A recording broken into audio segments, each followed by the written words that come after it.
Welcome, everyone, to the Tethys Shipyards. I am Takeshi Yamato, the Yard Master, joining our host, the Housecoat Gamer. Yo. Today is something of a somber day.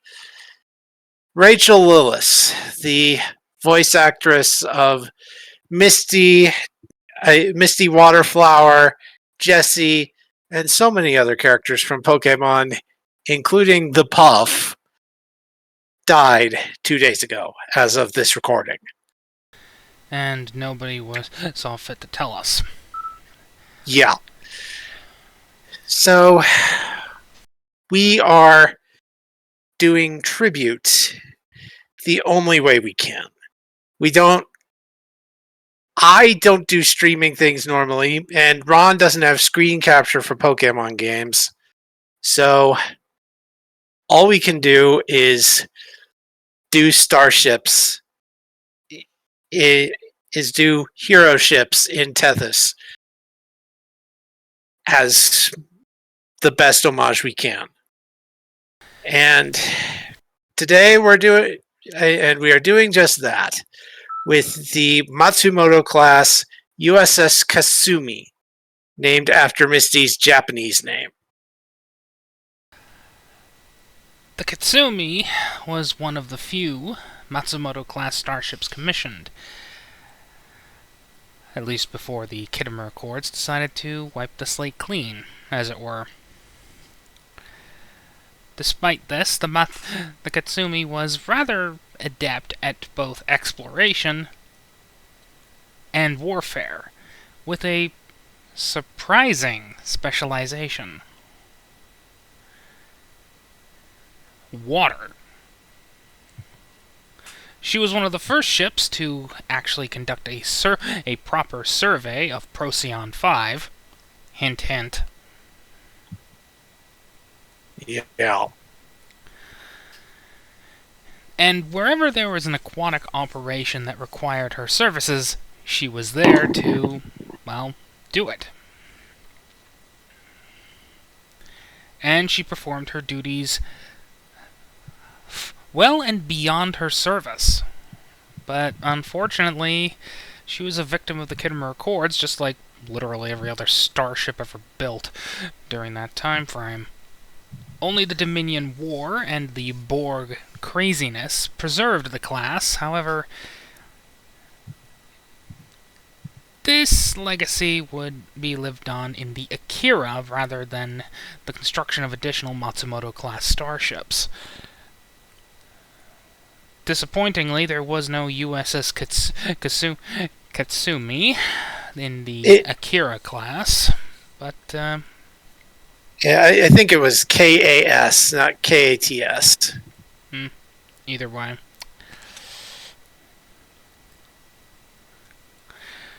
She didn't gain another ship name, mostly because of Starfleet's downscaling during the 24th century, right up until the Dominion War. And we all know our general opinions of that. Yeah.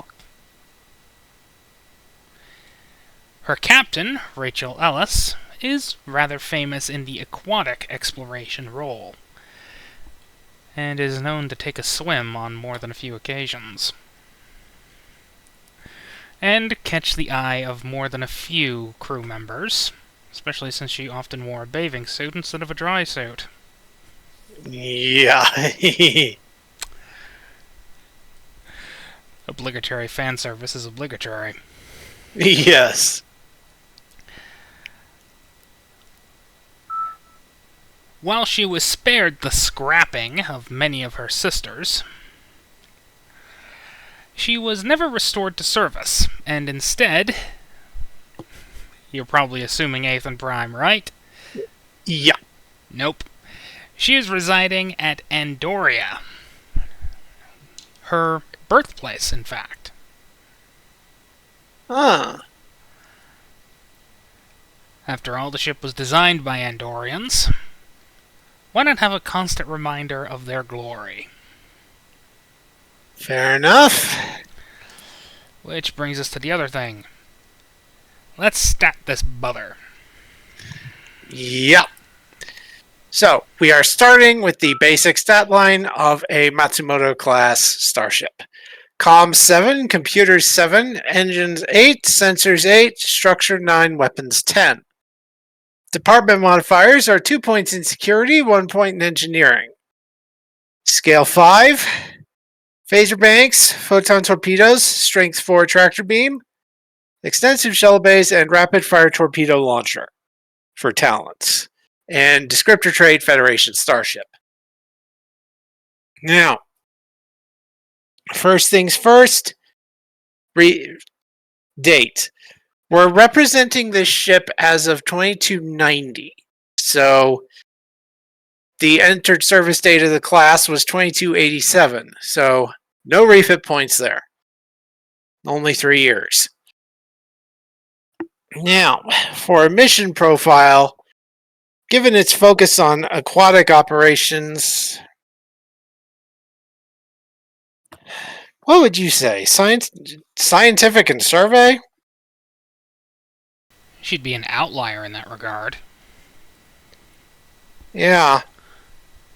But it would work. If she focused more on aquatic operations, more on aquatic.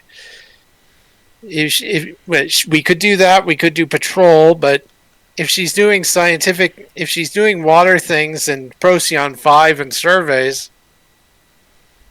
she could be assigned to that role. I see no problem with that. Alright, scientific and survey. So, the stat line in Utopia Planitia for that profile is Command 2, Con 1, Security 1, Engineering 3, Science 3, Medicine 2.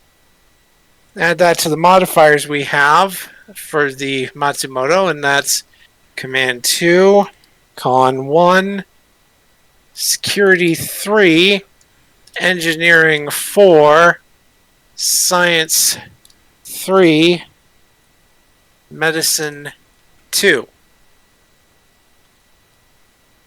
And our profile talent options are Advanced Research Facilities, Advanced Sensor Suites, High Resolution Sensors, and Modular Laboratories. Probably high-resolution sensors. Water plays merry hell with sensor systems. High resolution sensors. Let's see. Let me look up advanced research facilities and advanced sensor suites, see if they'd be useful as additional talents. Because we do have room for 2 more on a scale. We have room for a total of 5 on a scale 5 starship, and right now all we have is extensive shuttle base, high resolution sensors, and rapid fire torpedo launcher. So, advanced research facilities, requirements, science 3+. So we could do that. The vessel is equipped with additional laboratories and long-term research facilities, which allow the crew to study phenomena over a protracted period and thus generate a wealth of useful information. Whenever a character aboard the ship attempts a task to perform research, they are assisted by the ship's computers plus science. The character gains 1 bonus momentum, which must be used for the obtain information momentum spent. That's good. Advanced sensor suites. That's the other option. The vessel's sensors are among the most sophisticated and advanced available in the fleet. Unless the ship's sensors have suffered 1 or more breaches, whenever a character performs a task assisted by the ship's sensors, they may reduce the difficulty of the task by 1 to a minimum of 0. That's also decent. Coin flip. Alright. Alright, let's pull out ye old toonie. Yep. Heads, research facilities, tails, sensor suites. And it landed on heads. Alright, advanced research facilities it is then.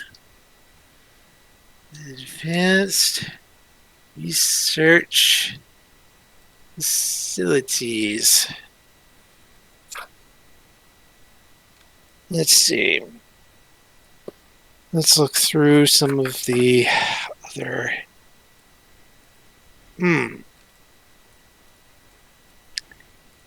Dual environment.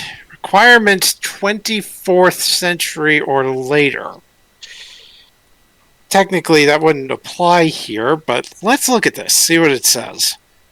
The ship is outfitted with redundant system rooms that can be filled with gases or liquids that allow crew members requiring different atmospheric conditions to work side by side with the rest of the crew. In addition, passages that can be filled with the necessary liquids or gases run parallel to all passages in the ship, allowing these crew members to move freely throughout. The character who is in a redundant system room may assist others in the connected system room as if they were in the same room. I'm just looking for something to represent aquatic things, like adding a swimming pool so her captain can do exercises when not around a water world.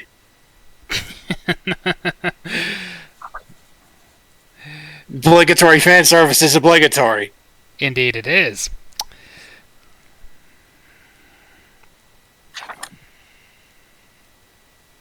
It may not be 24th century just yet, but dual environment seems the closest thing I can think of. I don't see much of a problem. Alright. Dual environment. Dual environment. Environment.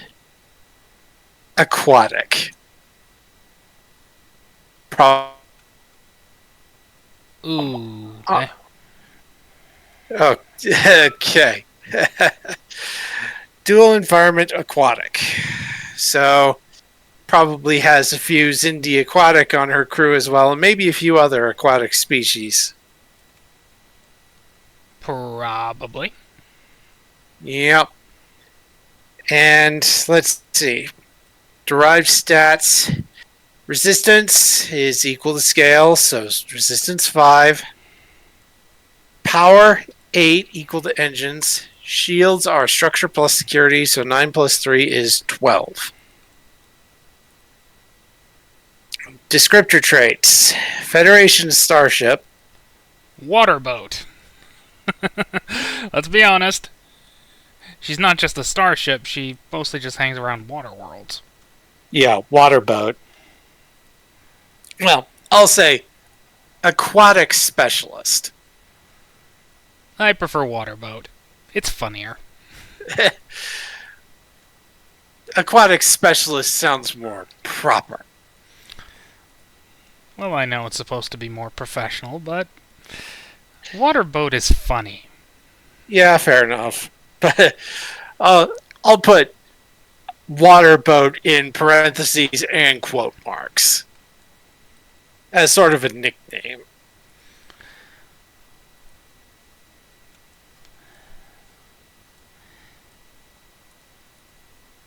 So, that's the Katsumi. Pretty boat.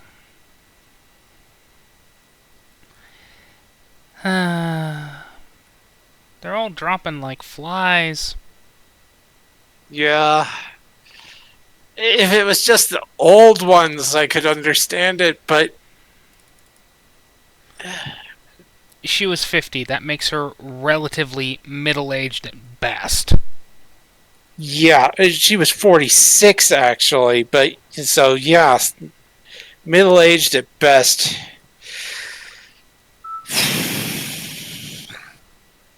Dropping Cancer like is a flies. right bitch. She's a right bitch that needs to be smacked. Yeah.